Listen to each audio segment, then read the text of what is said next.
let me take it back a little bit. Let me take it back to the 1800s real Take it quick, back, baby. real brief, and then let's go to the 1909 sightings. I'm sure you Hmm. came across some of that. Oh yeah. Um, Let me just give a quick 1800s Commodore Stephen Decatur, American naval hero, visits the Hanover Mill Works to inspect his cannonballs that were being produced. Sees something flying in the air, shoots a cannonball at it, no effect. Creature flies away. It's a Jersey day. Wow, dude. Yep. Fuck. So Fuck. if that's not compelling evidence, I don't know what is. So wait, are they saying that the cannonball hit the Jersey Devil? Yeah. It just had no effect. Yeah, It's just yeah. like, yeah, it just Just brushed it just right off, flew dude. away. Um, so yeah, I had there's been a lot of sightings. Yeah. Literally, I've got my sightings broken down into that one, the guys that we just talked about, Yes. and then all the meat and potatoes though are the 1909 sightings and the capture. Woo. The capture, Um, man. That's going to take a lot of people by surprise, folks. They captured the Jersey Devil at one point. yeah, dude. And so in January of 1909, all these newspaper articles started coming out and creating a panic in the region of the Pine Barrens, because there were so many Jersey Devil sightings. There was guys that were seeing bipedal hoof prints in the snow on their roof, on, everywhere. And so this wave of reports prompted the Philadelphia Zoo to offer a tongue-in-cheek $10,000 reward for the capture of the Jersey Devil. And That's like $1 million in today's money, by the way. yes, Inflation, yeah. and one of the most fucked up Justin. things I've ever heard ensued. So a couple of guys captured the Jersey Devil, or they claimed to have. It turns out it was a kangaroo. I've got a clip here that describes it a little bit better than I could do justice. So All let me right. just play this for you real quick.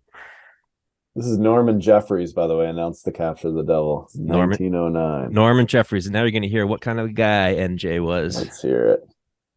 He went up New York State and rented a large kangaroo from a friend. Brought it to Philadelphia, painted green stripes on the kangaroo. Then he made a set of wings. Jeffries then took the kangaroo in the cellar of the Old Dime Museum. So, when the curtain was raised, he had a Who's boy that? with a nail Yeah. and a stick in the back of the cage, which The was nail the boy. kangaroo. The kangaroo jumped to the front of the cage, green whiskers flowing, bells ringing. And just for This is initiative music, by the way. I don't know. the curtain come down, and it was ready for another batch of sightseers.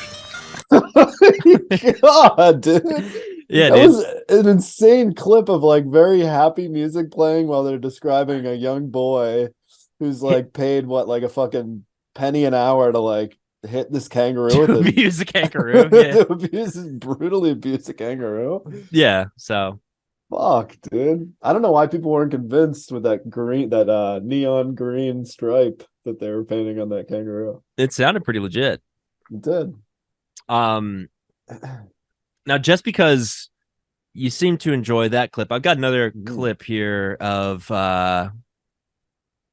the Mother Leeds / Jersey Devil theme song. Did you Oh, I didn't hear that. come across this at all? I did not. It's kind of Let's hear along it. similar veins of what we're just looking at All here. right. This so when I found this last night, and I started thinking this might be like one of those songs. This video had like 300 views on YouTube that I'm pulling these clips from. And so like I'm thinking this might be one of those things that is kind of meant to hypnotize you almost. Oh, interesting. I'm not going to be like Michael here in a second, am I? Not being able to see or hear anything. Well, I think we're gonna have to find out. We might be inducing a mass hypnosis on This the might be the end of the episode, people. international people here, but let's see here. The 13th of children has been my fate. Now some do regard me with fear and hate. What the fuck is Sad, this? dude. Fish or friendly, all things I be. 'Tis all in the Is this from the perspective of the devil? Yeah. This is so sad, dude. That's the idea. Like the devil's trying to convince you to be He's a sad. good boy. You're falling for it, hook, line, and sinker. Men You're call hypnotized. me a demon, Oh, I roam this land. I pray all the people will understand. He's misunderstood, dude. I mean Yeah, dude. no harm, my people to bring for those who would hear these words. Yeah. That's something, man. I don't know how the fuck you found that. Who's this guy? That Father Leeds? Yeah, it's Father Leeds. Oh my god, dude.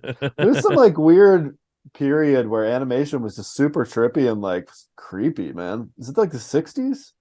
I think that was 1974 when that was from. And yeah, it's super creepy. It was the animation style was like children's book, and then not actually animating, but just kind of panning with the camera around right around the pages. Which I was totally fooled by. Yeah, I was enamored by it. I was sucked in by the animation.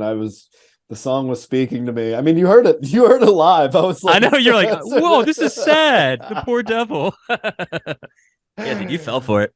Fuck, it is a beautiful voice, that devil. It didn't sound like a blood-curdling scream to me. It was beautiful. It was beautiful. So I did find some stuff that kind of was interesting and kind of was like real evidence. I don't know if you call it evidence. Okay. But like it actually had some like meat to it. So yeah.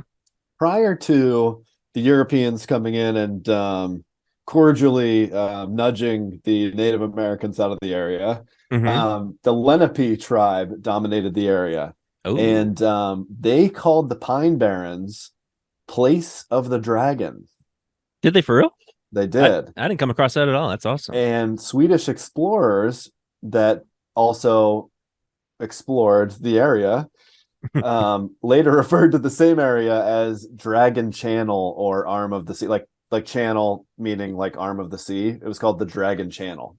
Interesting. So you've got two independent groups calling the same area Dragon.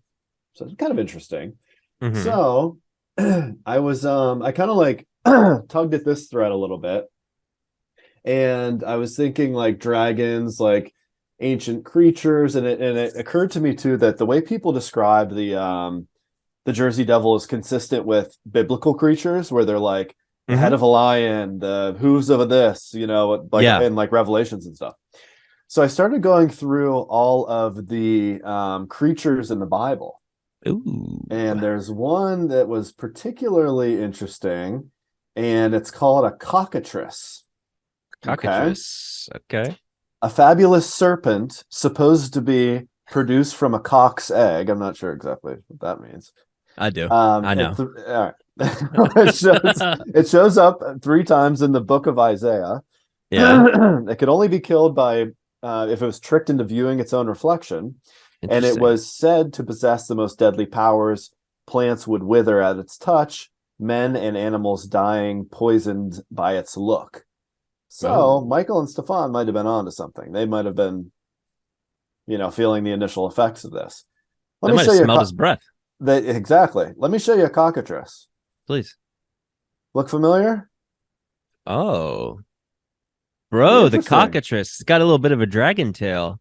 It does. That looks like wings. The Jersey D. It honestly, God, it really does. Yeah, it does. That's crazy. So yeah, there's something there. And I'm gonna keep digging into things that were kind of maybe this one isn't as compelling. But a short 2-hour drive away are the Gates of Hell. Did you hear about the Gates of Hell? No, tell me. All right. So the Gates of Hell, let me share my screen. There's a series of pipes or tunnels underneath Clifton, New Jersey. Oh. Yeah. And these are, so this is about 2 hours away from the Pine Barrens. A short flight for Jersey Devil. Yeah. So the theory is that this is my own personal theory, by the way, is that the Jersey Devil came from the Gates of Hell. So, oh shit. Here, okay. So this is all about the Gates of Hell. So what I've got on my screen are these like tunnels, pipes, whatever you want to call them. It's almost like a sewer kind of system. But if you go, there's levels to this, and the further you go down, eventually you hit the door to hell. Oh, and what's that? Now the whole tunnel system is guarded by a fella named Red-Eyed Mike. Oh, you don't want to fuck with Red-Eyed Mike. Is Red-Eyed Mike okay? So it's supposed to be a spirit. Okay, so there's not like a dude down there. It's not an actual person. Okay. Well, it might be. Oh, wait a second, dude. You don't think it couldn't be Stefan's dad? It could be. It could Mike. Be. Exactly. That's him. But there's an interesting description of Red-Eyed Mike where somebody said, I've also seen a small figure about 3 feet high sprint out of the tunnel faster than any human being can move and take toward blah, blah, blah. Anyways, it kind of fits the description of the Jersey Devil a little bit, kind of like a small, fast creature. Yeah, it does. That's the extent of my research. I love it, dude. Hell yeah. Did you learn at all about the Ben Franklin angle? I did. We've got quite a bit on old Ben Franklin. I'll let you kick that off, and I've got some stuff too. I'll jump in. Yeah. So, as we said in the episode 1, many believe that Mother Leeds, or I guess the legend is that Mother Leeds is the mama of the Jersey Devil. But a lot of people think that this is actually tied to a real person, Deborah Leeds. Ooh. And so she was a real historical figure who was living with her husband, Japheth, weird name, in the Pine Barrens in the early 18th century. They had 12 known children, which was noted in Japheth's will, which was written in 1736, a year after the birth of the Jersey Devil, Mother Leeds' 13th child. Now, many believe that the Jersey Devil legend stems from some controversies surrounding Japheth's father, Daniel Leeds. And he was a Quaker who emigrated from England to New Jersey in the late 17th century. And he published a very popular and controversial almanac. I don't think I wrote down the name of the almanac. And it's called American Almanac. Yeah, something like that. Okay, thank you. So Daniel Leeds published this almanac, and a bunch of Quakers were objecting to his use of astrology and Greco-Roman planet names. And that pissed me off, dude. And it pissed off Danny, and he was pissed as hell. You know, he took it personally, and the war against Quakers had begun, and he befriended a ton of anti-Quaker politicians and wrote a manifesto against it. And so this caused this prominent Quaker named Caleb Pussy to publish another work calling him Satan's Harbinger. So Caleb Pussy, ladies and gentlemen, he was what he was called. And so when Leeds died, his almanac continued to be popular and it was overseen by his son Titan. Awesome name, way cooler name than Pussy. And so around that same time, Ben Franklin had a rival publication called Poor Richard's Almanac. Like, sick. And he had predicted that Titan Leeds would die in October 1733. So Leeds did not die, Titan. And he was calling out Ben Franklin, saying he was a liar and a fucking idiot.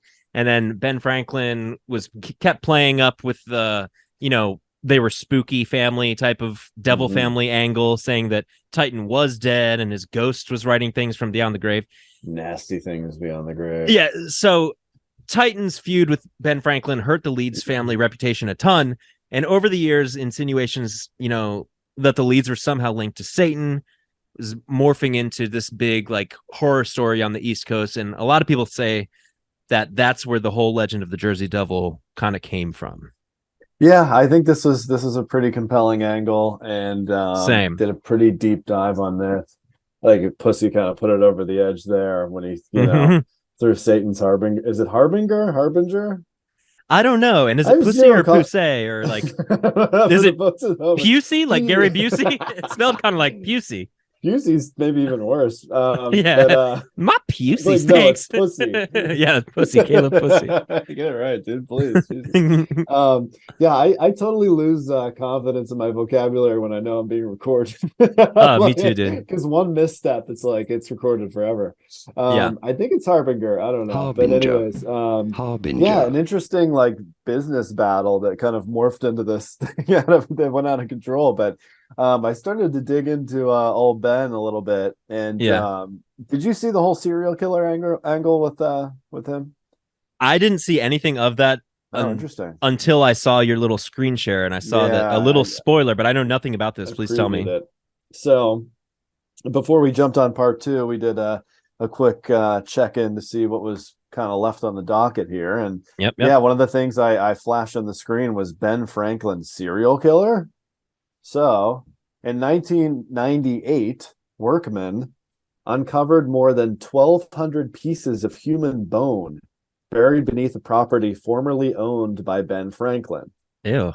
Yeah, so there are a few different pieces of information that came out, some kind of conflicting reports. Some say 15 different people, some say 10, some said 28 bodies. These are in Ben Franklin's backyard? It was in a like secret, like I don't even know what you call it, like a secret compartment underneath the property. Interesting. Yeah, it was kind of like this like hidden room or something that they like found. Okay. So they say that several infants were included. Ew. Another article said 6 children, 4 adults. So there's kind of different things in there. But there's more to the story, however. So initially people were like, oh my God, was Ben Franklin a serial killer? Like, this is wild. Yeah. But it turns out that he was a good friend with a young man named William Hewson, who was a young medical student and a friend of Ben. And he was likely looking to circumvent church-imposed taboo on exploring the human body. So, like, the idea was when the body died, then if you were to fuck with it, you could be fucking with its chances of going to heaven. So you were completely at the mercy of whoever was handling your body when you died. I'm listening. And so what they had to do was basically like obtain bodies illegally by either paying murderers to go out and kill people, and then they'd bring the cadavers to the young medical students to like carve up. They'd do that, or they'd grave rob, or the last theory is that they were killing them themselves. So like, you know, maybe they kill homeless people or whatever the equivalent was of those days, beggars. And so were they trying to kill them and then fuck with their bodies to prevent them from going to heaven? Or no. They were purely studying the anatomy of the body. But at that point, you weren't allowed. Oh, I see. The only bodies that were available to medical students at the time were like murderers that were hung, because they're like, oh, that guy's going to fucking hell anyways. You might as well like carve him up. Okay, that makes a lot more sense. But it was very difficult for them to get their hands on those bodies. So the idea is, at worst, Ben Franklin was a serial killer. At best, he knew of something that was quite taboo for the time, which is like grave robbing or like stealing cadavers and then having them carved up in his basement, which is pretty fucking creepy. That's like John Wayne Gacy level. Was he the one that had him in his like under his floorboards? He did. Yeah, he buried all those poor boys, those beautiful boys under his trailer. We should do an episode on John Wayne Gacy at some point. There's a lot of stuff there. There's a couple of movies I watched as a young boy that just scarred me for life. One was Ted Bundy, like murdering girls, sorority girls with like a log. Oh my God, dude. I fucking loved that movie. The Ted Bundy one. You know what I'm talking about? It's like I know exactly what you're talking about. Yeah, I mean, I think we're talking about the same one. Is it the one where the actor is super cheesy and then he kind of like, when he sneaks up on women, like he's like, it's like super probably. It's super animated. I mean, as a kid, it was terrifying. Yeah, dude, he's like Dick Dastardly or something, but just like real sneaky behind a woman, and then he's like, "Hey, can you help me put this beach chair in my car?" And then he just like hits him with a pipe or something. Right. Oh my God, that shit freaked me out as a kid, man. And that fucking log killing. Yeah, he killed them with the log in the woods, right? Those 2 girls from the beach. I think there was one like that, and then there was another one where he like snuck into like a sorority house and he was just killing the girls like in their beds. Yes, I remember he did that too. So, dude, one time, so insane. Me and one of my friends in college, we Wait, you sure we you want to were say this in the pod? yeah. We went to the sorority. No, like me and one of my friends from college were had a similar conversation we're having right now, talking about like, hey, Yeah. remember this like Ted Bundy movie? And at the time we're like, oh, like the acting is so cheesy, this is funny, so let's watch it and it'll be Right. funny.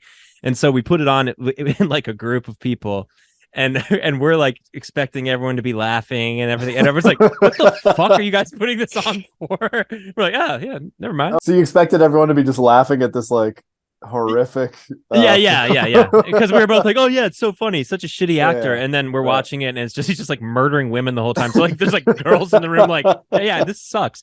This is like before I guess true crime was starting to have its moment, Right. and everyone like Yeah, loved they'd it. love But it now. yeah. But the reason I brought that up is because you brought up John Wayne Gacy. That was another film that like scarred me. There was a movie that I saw later, a little later in life, but there was a scene where he's like strangling a boy with like over a bathtub or something. This is like fucking, it'll never leave my mind, dude. Yeah. So brutal, man. They keep that one in the spank bank. Let's get that right when you really need something. Yeah, you're on round 3 or 4, and it's like, man, this just isn't doing it for me. I gotta go deep. But anyway, so Ben Franklin might be serial killer. I think he might be, dude. He might be. That's all I had on old Ben. Hey, do you have anything else? Well, I don't have any stories, but I did find, so I don't know what to believe about this dude, because he was a rival with Leeds over this almanac shit. And yeah, but then I swear, dude, like I found this one picture, man, and I think let me show you and let me see what you think. Let's see it. Because I'm just not sure. This kind of throws everything into, disarray for me.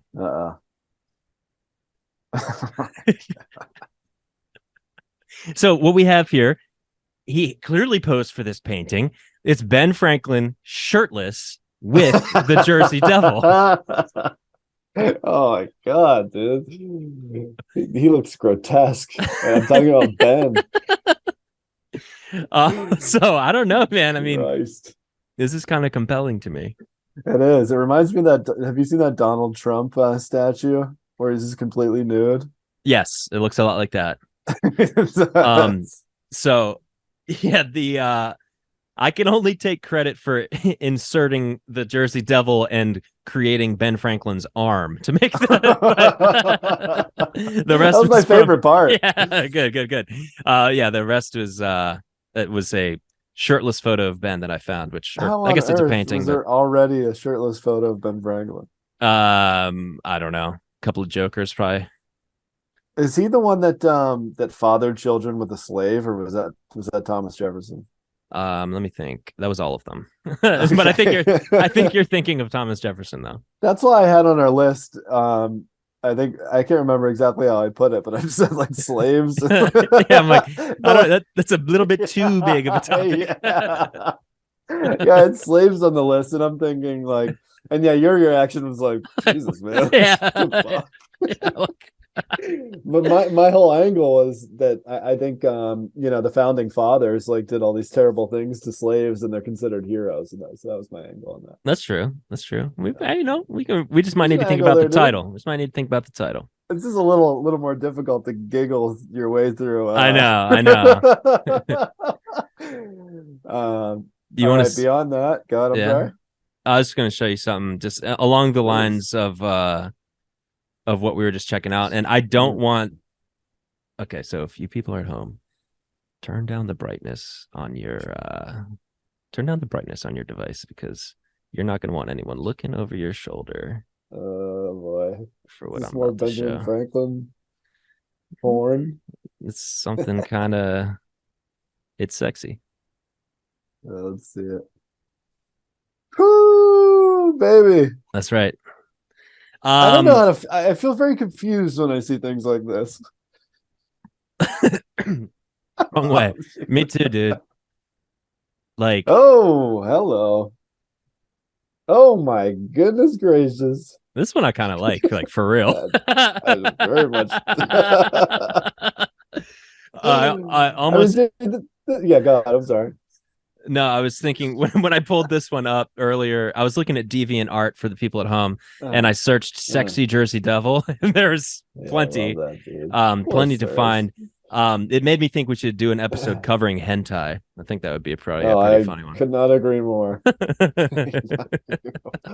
it's very confusing seeing those images, dude, because Oh, yeah. half of your brain's just like, all right, showtime, baby. And then the other half of your brain's like, bro, what are you doing? You're like, bro, first of all, it's a drawing. Second of all, there's hooves. Yeah. But I mean, Oh, God. it's childbearing body, gorgeous. Childbearing hips, man. Yeah, dude. People are into that, though, man. That's the wild part. Can you imagine?